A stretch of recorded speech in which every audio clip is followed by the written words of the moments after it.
My lovely YouTube family. कैसे हो आप? आशा करती हूँ आप सब स्वस्थ होंगे, मस्त होंगे और अच्छे होंगे।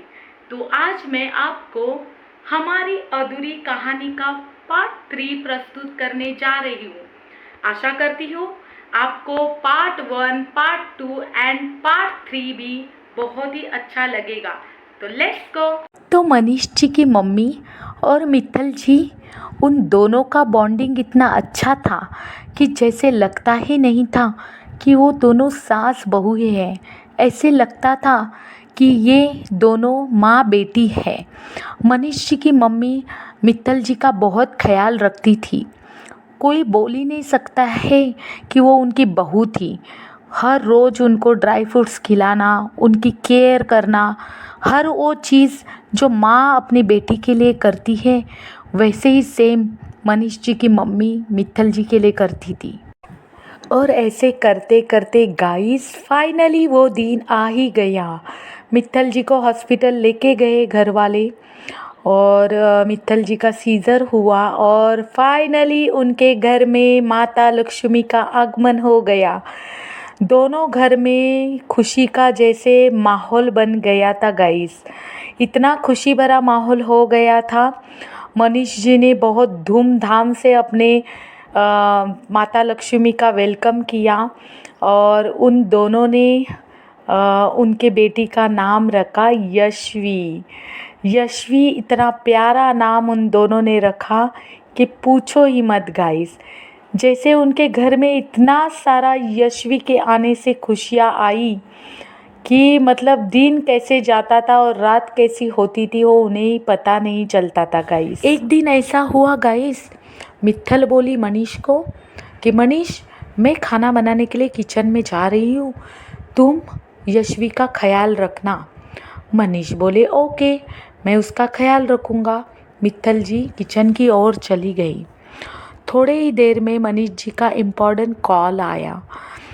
वो कॉल में बात करने में व्यस्त हो गए, उन्हें पता ही नहीं चला। यशवी बेड से नीचे गिर गई। यशवी की रोने की आवाज़ सुन के मित्तल जी किचन से भागी और बेडरूम तक पहुंच गई। उसने अपने यशवी को गले लगाया। गले लगा के जैसी वो सहम गई।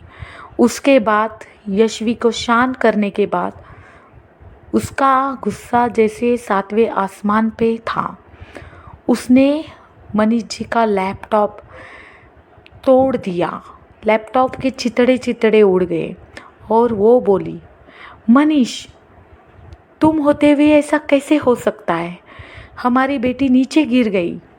मैंने बोला था कि ध्यान रखा करो।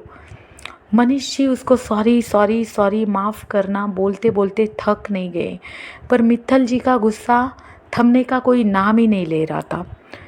गाइस सुबह से शाम हो गई। मनीष जी मित्तल जी के पीछे पीछे घूमते घूमते सॉरी सॉरी कह के थक गए, पर मित्तल जी ने उनको माफ़ नहीं किया।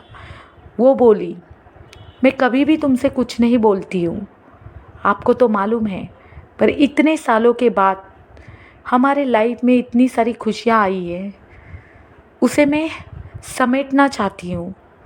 मैं थोड़ी भी अपने बेटी को तकलीफ़ नहीं देना चाहती हूँ। तुम समझते क्यों नहीं हो मनीष?